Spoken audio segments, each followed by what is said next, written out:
શંકર ભગવાનનો રંગ કાળો, રામચંદ્ર ભગવાનનો રંગ કાળો અને કૃષ્ણ ભગવાનનો રંગ.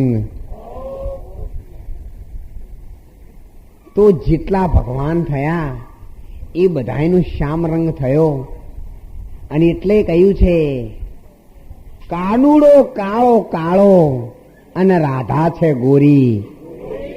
એટલે જે સુરતા છે એનો રંગ સફેદ છે.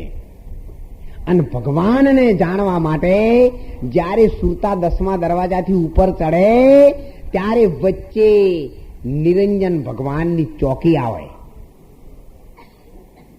કોઈ પણ કાર્ય મૂળ કમળમાં 4 ચોકી.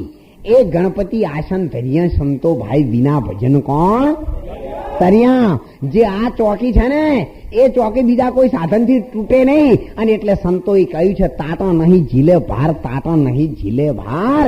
એવી ભજનની દિવાલો હશે તો ઝીલશે ભારને.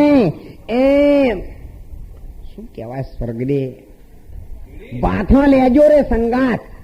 એ ભાથા લેજો સંગાત.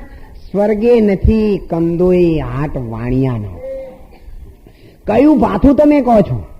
ભાથું છે ને ભજન. બીજું બધું અહીં રહેવાનું છે, પરંતુ તમારી સાચી મૂડી છે ને ભજન છે. ભજન કોને કહેવાય?